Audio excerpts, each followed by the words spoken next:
Evangelho de João 15, versos 1 e 2. Leiamos juntos. Eu sou a videira e meu pai é o agricultor. Todo ramo que estando em mim não der fruto, ele o corta. E todo o que dá fruto limpa para que produza mais fruto ainda. Gostaria de falar hoje sobre o ramo que é cortado. Ele não dá fruto e por isso ele o corta. Obrigado, ó Pai, por estarmos aqui na Tua casa, nos Teus altares, nos Teus átrios. Estar um dia, ó Pai, contigo vale mais do que 1000 em qualquer outro lugar. Obrigado, ó Deus, pela vinha que é plantada, que é sustentada por Ti, que é o agricultor, e que dá frutos através dos seus ramos. Dá-nos, ó Deus, a Tua graça e ajuda-nos, ó Senhor, a dar muitos frutos para a glória do Teu santo nome. É o que pedimos em nome de Jesus. Amém, Senhor. Meus irmãos, é importante dizer que nem todos que estão na igreja são de fato salvos. É importante dizer que nem todos são eleitos. Somente os eleitos são salvos. Somente aqueles que são atingidos pela graça de Deus é que são salvos. Não é um frequentador de igreja que é salvo. Não é alguém cujo pai e a mãe já exerceram a fé que essa pessoa, por causa disso, será salva. A salvação não depende de um aspecto hereditário. A salvação depende tão somente da graça de Deus. Não é porque uma criança frequentou o hall do berço, depois foi para Heróis da Fé, depois frequentou a classe dos pré-adolescentes, depois dos adolescentes, depois dos jovens, depois foi para a classe dos homens, que ele é salvo. Um salvo depende tão somente da graça de Deus. Mas por incrível que pareça, uma pessoa pode passar muito tempo na igreja, conviver, viver muitas vezes as coisas da igreja, mas no final, o fim é o lago de fogo, a destruição. Nesta passagem, metáfora, tipo parábola, nós temos, meus irmãos, uma ênfase sobre um ramo que não dá fruto, e esse ramo é cortado. E mais adiante, na passagem, é dito que para nada mais presta, porque um ramo divide. Era muito fininho e seco por não dar frutos. O resultado era ser jogado no fogo. Não servia para nada, não servia para fazer uma cadeira, uma mesa, não servia para muita coisa a não ser para ser queimado. Virava uma espécie de refúgio no meio da plantação. E, meus irmãos, este aqui é um alerta. E João está preocupado com isso. João faz uma série de referências ao grande problema de pessoas que convivem, de que vivem e que estão próximas e estiveram próximas a Jesus, mas não eram crentes de fato.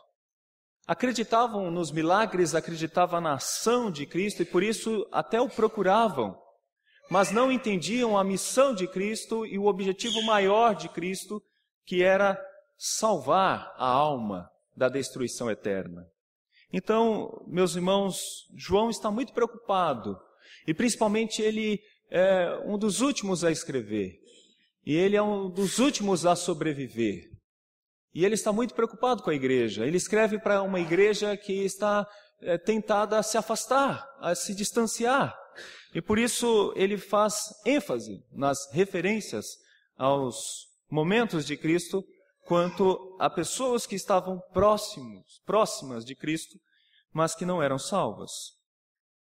Eu vou tentar demonstrar isso aos irmãos nessa manhã.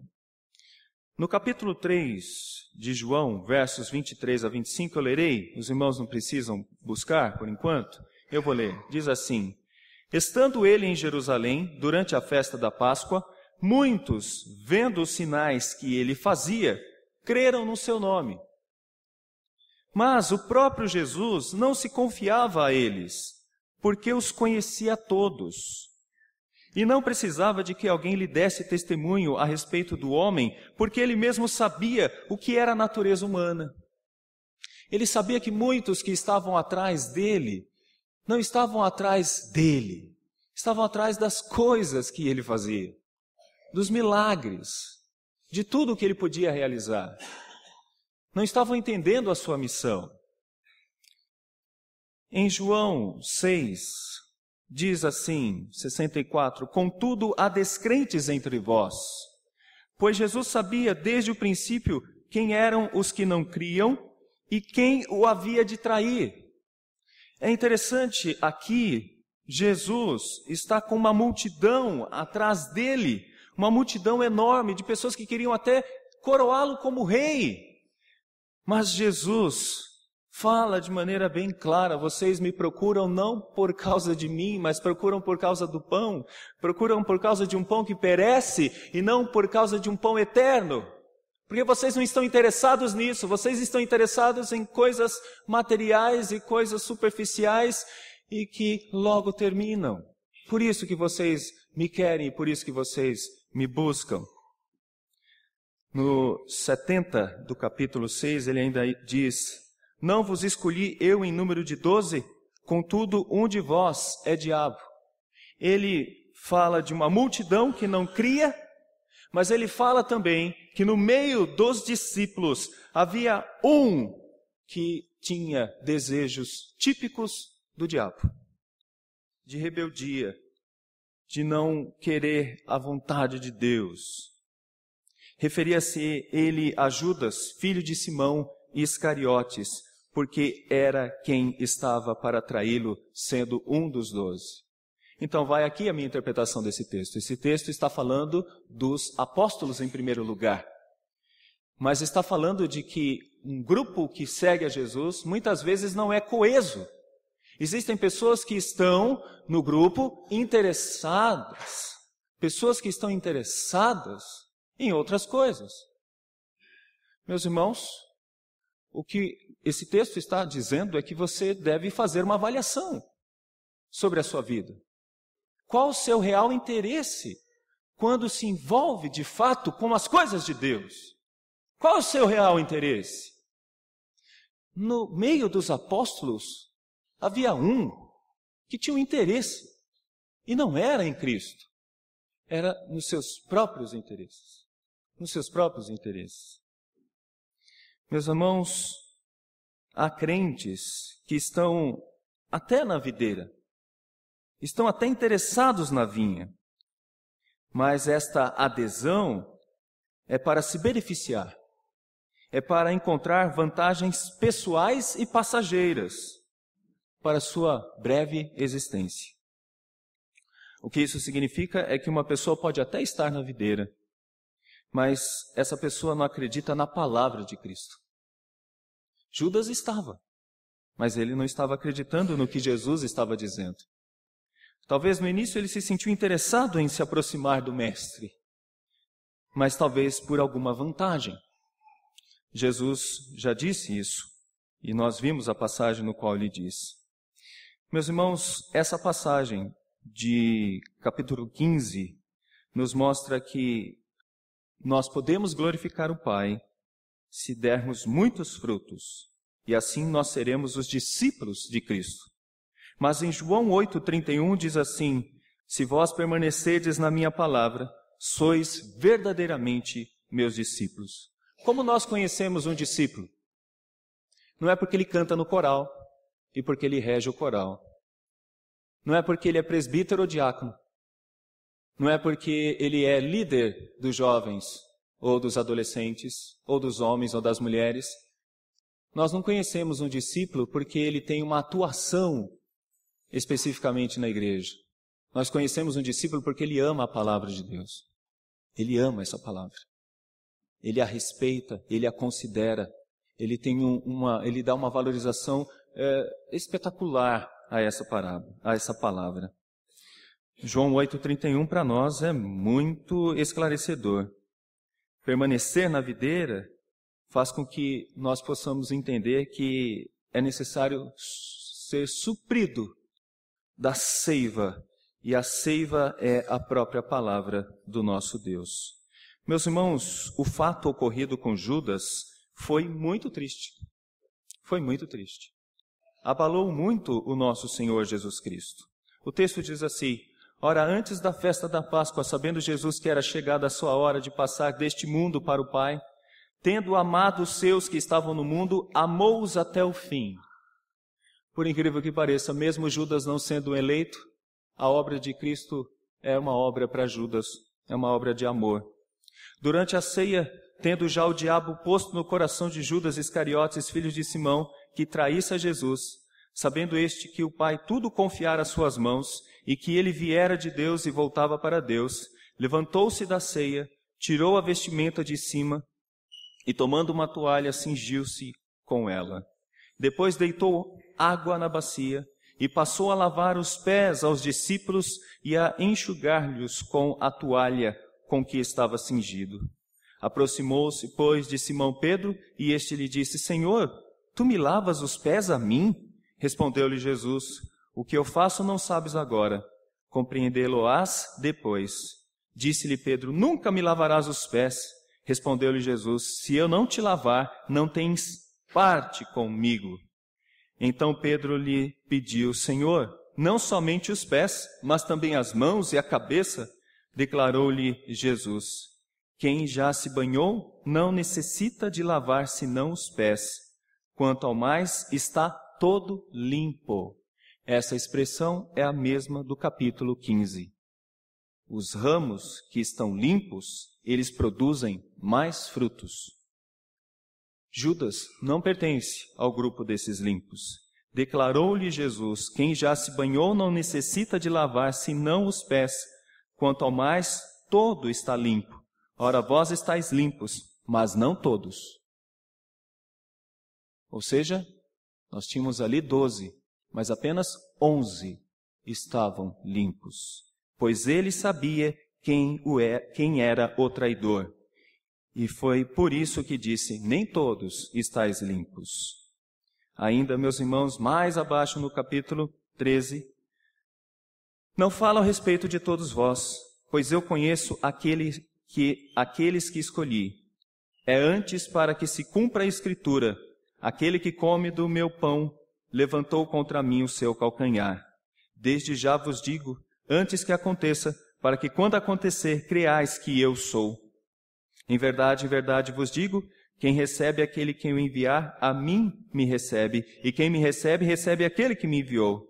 Ditas estas coisas, angustiou-se Jesus em espírito e afirmou: em verdade vos digo, que um dentre vós me trairá.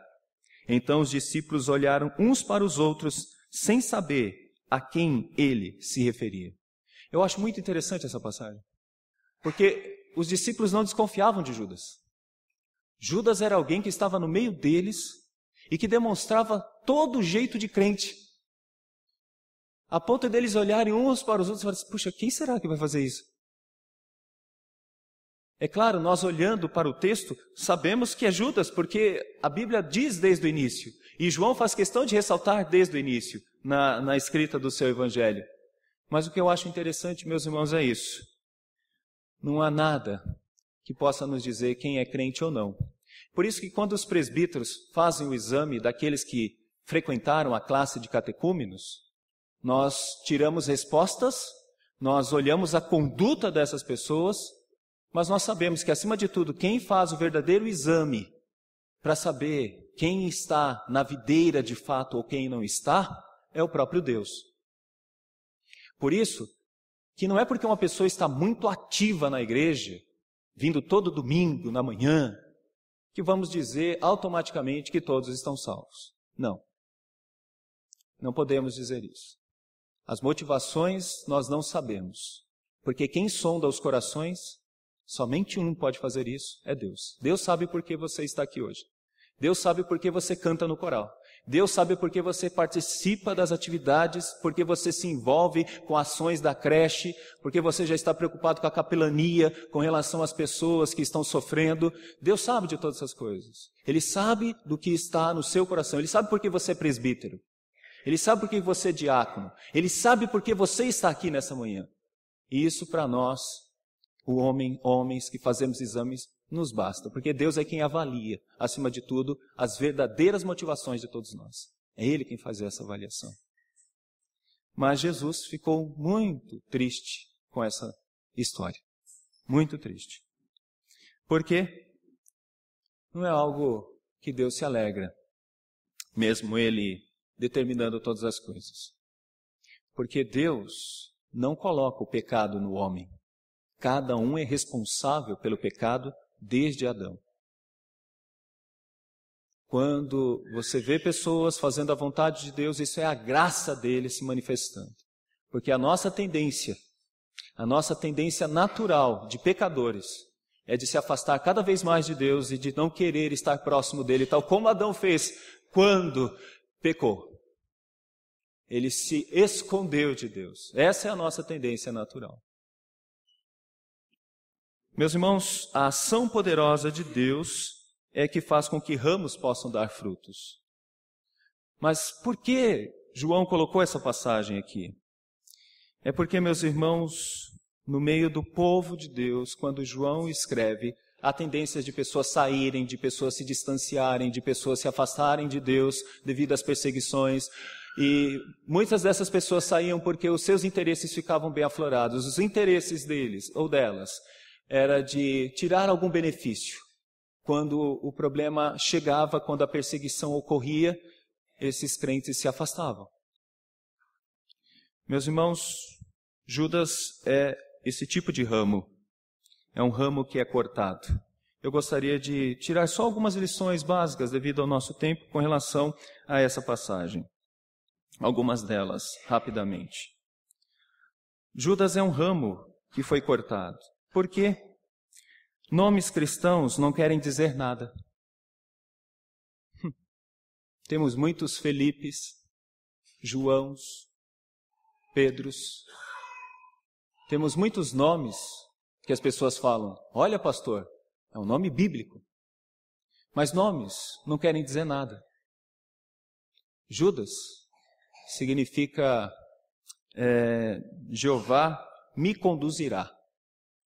Judas, olha que nome bonito. Mas hoje a gente não vê ninguém colocando o nome nos seus filhos de Judas, né? Ah, aqui está, pastor, acho que eu coloquei o nome de Judas. Oi, Judas, tudo bem? Judas, presente. Nós não vemos isso. E é um nome muito bonito, porque vem de Judá. Jeová conduzirá. Mas por que ninguém mais coloca o nome de Judas? Porque esse nome ficou marcado.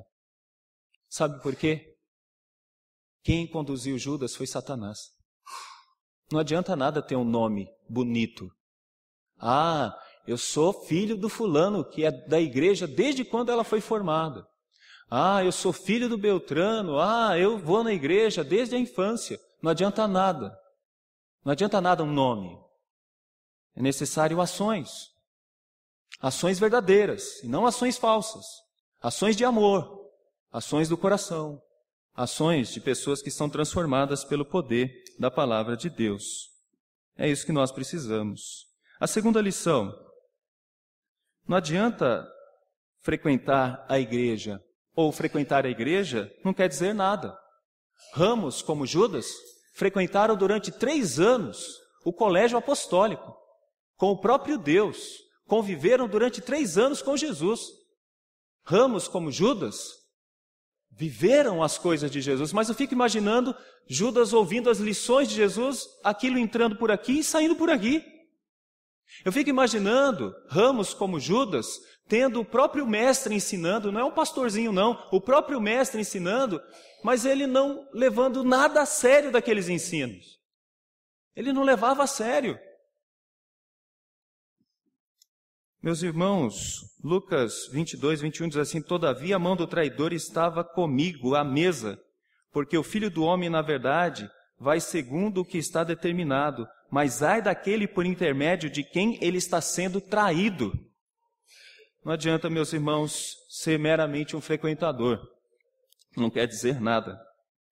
Outro aspecto, atividades não querem dizer nada. Pense nisso. Ah, eu tenho me dedicado tanto, tenho feito tanta coisa, eu já fiz tanta coisa. Não quer dizer nada. Ramos como Judas usam a igreja para chegar a devidos fins, sucesso, alcançar status, chegar num determinado ponto. João 12, verso 6, a isto disse ele, não porque tivesse cuidado dos pobres, mas porque era ladrão e, tendo a bolsa, tirava o que nela se lançava.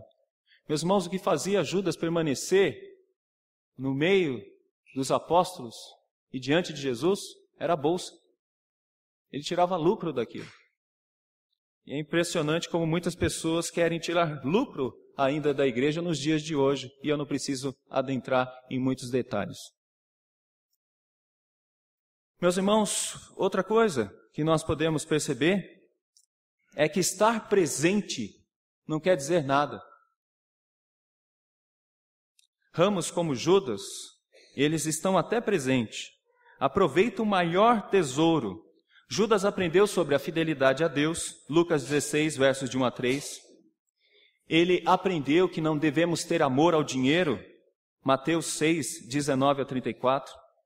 Ele aprendeu que não devemos ser gananciosos ou avarentos, pessoas que amam mais o dinheiro do que a Deus, Lucas 13, de 13 a 21. Ele aprendeu que não dá para ser crente orgulhoso. O orgulho é uma afronta contra Deus. Crentes devem ser sempre humildes diante de Deus. Mateus 23, de 1 a 12. Mas ele esteve presente, ouviu todos esses ensinos, mas não aprendeu nada. Não adianta estar presente quando você sai vazio. Não adianta estar presente quando você não entende nada.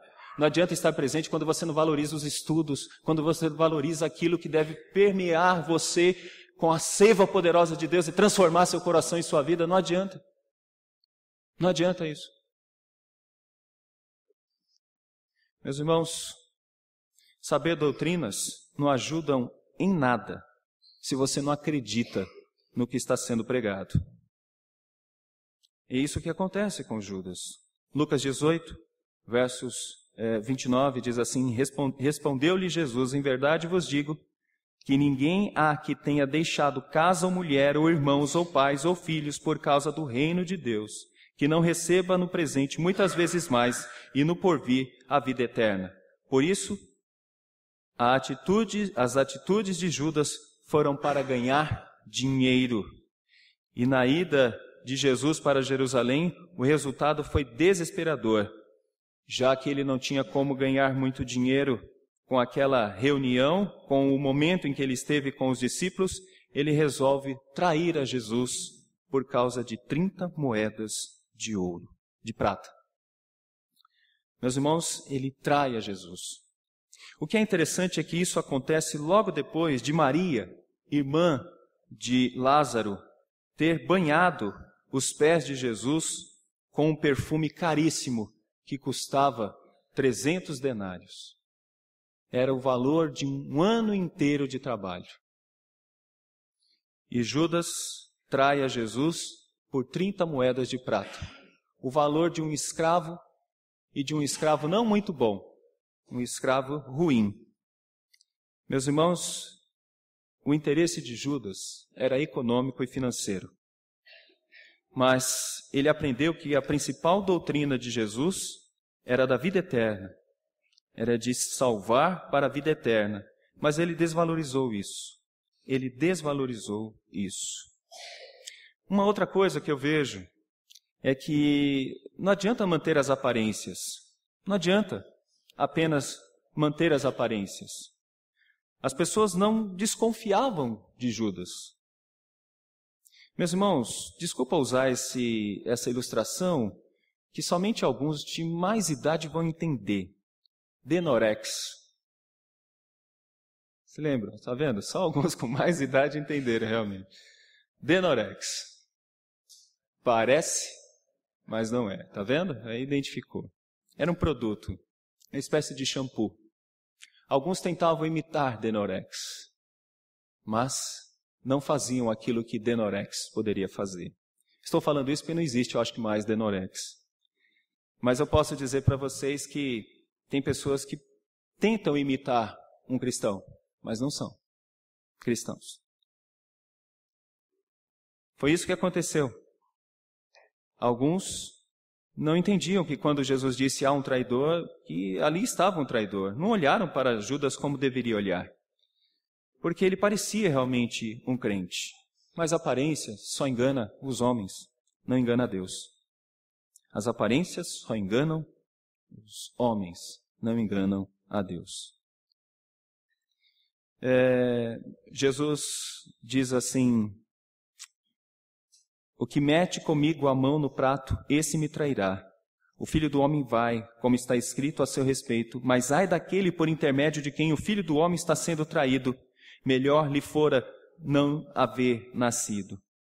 Então Judas, que o traía, perguntou: acaso sou eu, mestre? Respondeu-lhe Judas: tu disseste. Olha o que esse homem tem a pachorra de dizer. Mestre, sou eu? Gente, ele já estava com as 30 moedas de prata na algibeira. Acaso sou eu? O que ele queria fazer? Manter a aparência para os outros discípulos e dizer: olha, sou eu o traidor, Senhor? Meus irmãos, é o ponto que chega. Alguém que não teme a Deus e não entende a Deus. Gestos não querem dizer nada também. Sabe por quê? Judas traiu a Jesus com um beijo. O que era um beijo naquela época? Era um sinal de reverência, de amor, de afeição, de carinho, de respeito, de intimidade. Mas, na verdade, aquele beijo foi uma profanação. Ele fez algo triste. Ele profanou tudo o que Jesus havia feito. Ele desacreditou de tudo que Jesus tinha feito. Ele jogou por terra todas as coisas boas que ele deveria ter valorizado ao longo daqueles 3 anos. Eu peço que muitos que estão na igreja e que viveram a sua infância na igreja e que estão na igreja possam valorizar o fato de viverem, de conviverem, de ter cantado, de ter aprendido, de ter entendido o catecismo, de ter compreendido todas essas coisas o quanto antes, porque é duro quando o ramo cortado é lançado no fogo. Não tem mais volta. Deixa eu dizer uma coisa para vocês. Não é o pastor que corta, não é o conselho que corta. Não somos nós que fazemos isso. É Deus que é o agricultor que corta. E Ele tem autoridade para cortar. Então não queira cair na mão de Deus. Não queira ficar na mão de Deus. Judas profanou.